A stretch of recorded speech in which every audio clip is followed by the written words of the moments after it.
So after discovering and thoroughly enjoying Subnautica and Subnautica Below Zero, unsurprisingly I went on a bit of a hunt for games similar to Subnautica in terms of how player progression is affected by the gathering of resources and constructing new tools and equipment. I have never been one to be interested in the farming simulator. I've played Harvest Moon before and I thought about getting Stardew Valley a couple of times, but nothing really caught my eye enough to make me want to play it. And honestly, I couldn't tell you what it was about My Time at Portia, which was ultimately the game I chose to start my career in farming simulators in. It wasn't the art style, it wasn't the way that it was described to me in its description on the marketplace. I honestly couldn't tell you what it was, but something about it just drew my attention, and months ago I had actually attempted to play this game, but I rushed the tutorial, I got confused and ultimately found myself not having fun and not even finishing the first quest of the game, just out of frustration from my own negligence really. But after finishing Subnautica and Below Zero, I decided that I was going to give it another go, and this time I was going to pay attention to the tutorial to understand just the base mechanics, as you're meant to do in any video game really. And 105 hours later, I have finally put My Time at Portia to rest, because I feel like even though I haven't done everything the game has to offer, I've done enough in my own personal playthrough that I am satisfied with the level of progression I've made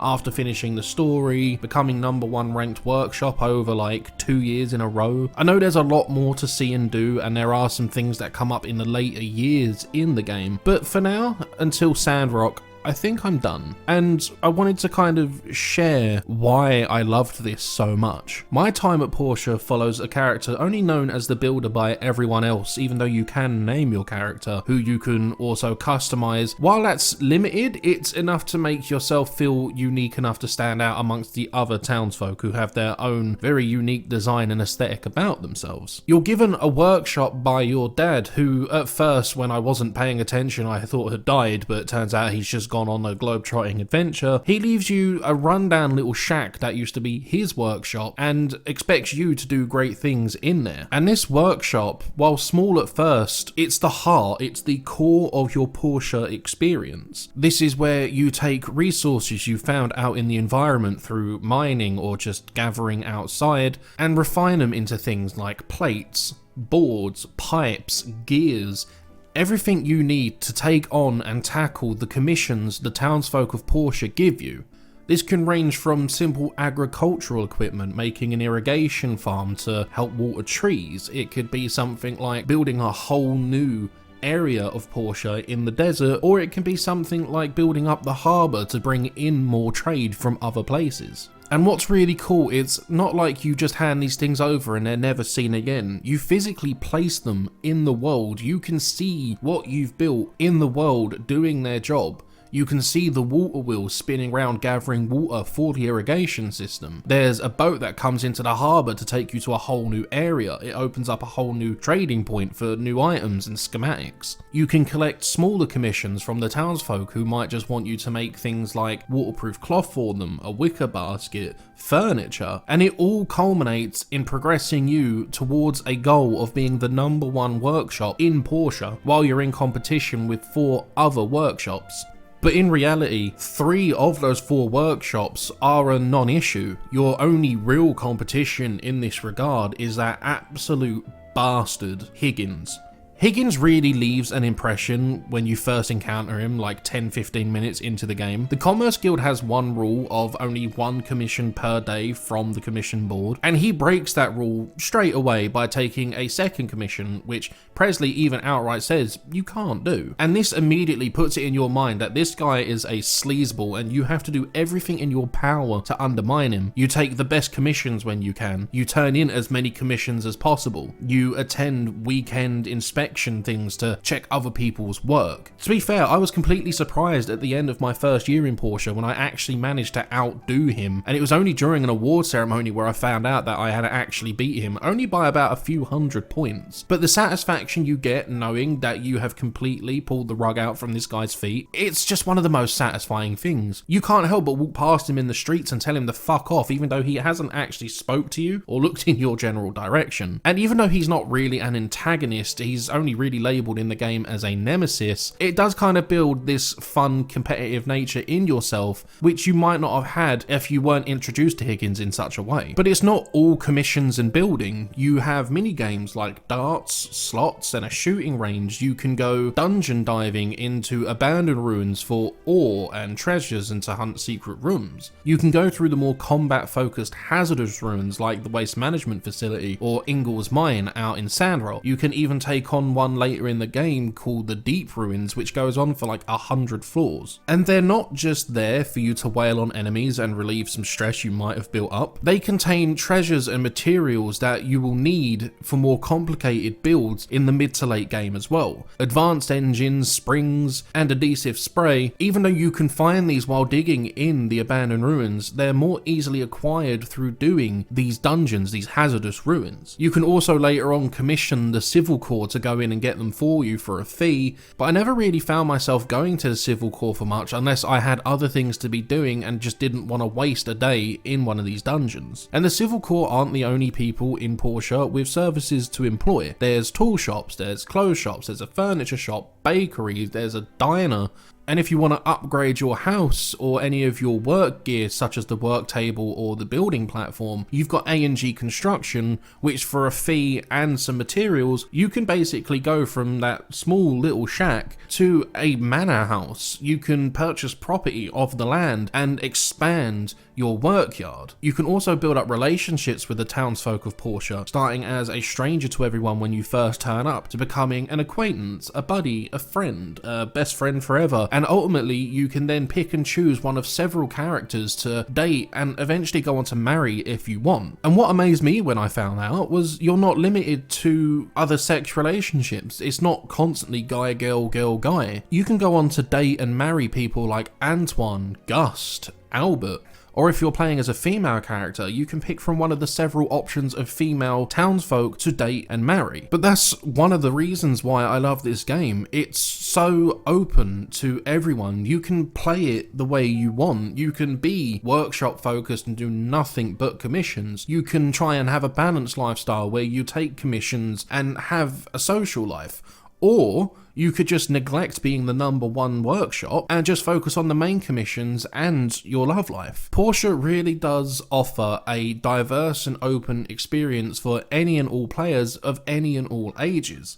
I think the closest they got to a swear word in this game is when someone said crap, but because I hadn't heard any form of swearing or negative language in this game to that point, it kind of stood out a little bit and even shocked me. It was like to say, whoa, could you say that in this? The story of Portia isn't all that deep. It's mostly just you building stuff the town asks you to and furthering your relationship and standing in the town. There are some key points that do come up, such as when you're hunting down an AI, or when you're having to track down thieves, or early in the game when someone tries to scam you out of 50 grand. All of this culminates into a really stress-free, lax playthrough of this game, which you can take at your own pace. But I do feel the game is at its best when you have multiple commissions coming in and you're having to juggle and manage different things. Some commissions have time restraints and most of the main quests really don't, but when you've got to build a bridge or a bus stop at the same time as sorting out Paulie with a wicker basket or Russo with leather belts,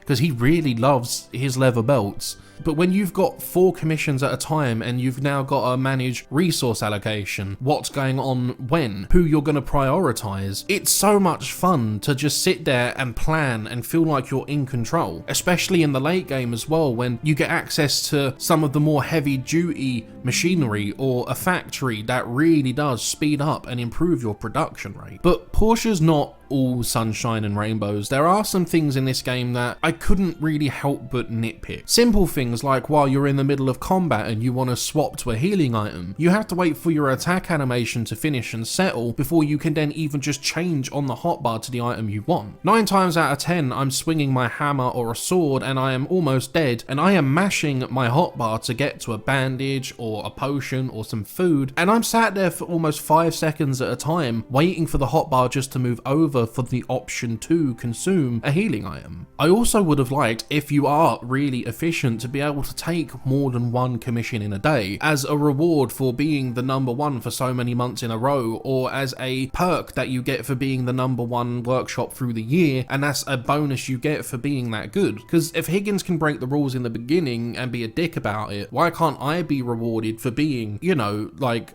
a law-abiding citizen?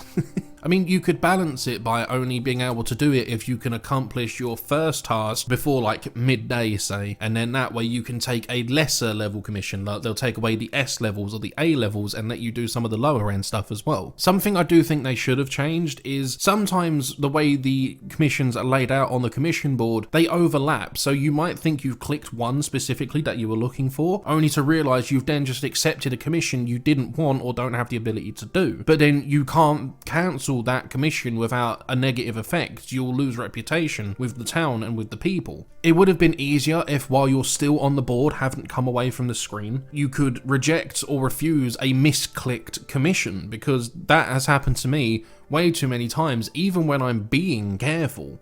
And the final thing, I don't know if it was something to do with my setup or if it's just the way the game is, but a lot of cutscenes seem to be missing sound effects, or the voice acting seemed to be either really delayed or like they just taken sound bites from previous cutscenes, because they really don't fit. There's a lot of times in cutscenes, I'm not going to show them because I don't want to spoil anything, but there's a lot of times in cutscenes where someone does something like punch someone or fall or hit the ground or runs, and there's no sound effects. It's not like they're really wimpy sound effects. It's just silence. Or sometimes a character will say something so quick and quietly it doesn't register. But really, those are the only few nitpicks I had in a game over 105 hours. I easily could sink more time into this game, but I am feverishly waiting for mytimeatsandrock, which is meant to have like a beta access sometime in March, but it's not guaranteed. But I am really looking forward to mytimeatsandrock, and I'm hoping they address at least some of these nitpicks I've had, or at least go about it in a way where I won't have those nitpicks anymore. I suppose that's the same thing, really.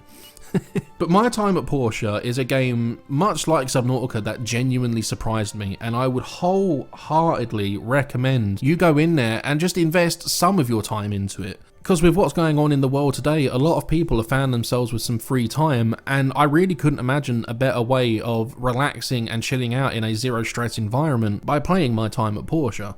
Whether you're the kind of person who needs tangible proof of progression through things appearing in the world that you built, or if you just want to spend an afternoon sorting out your garden, planting trees, making things look nice, there's something here for everyone. And I have to say, I really did enjoy my time at Portia.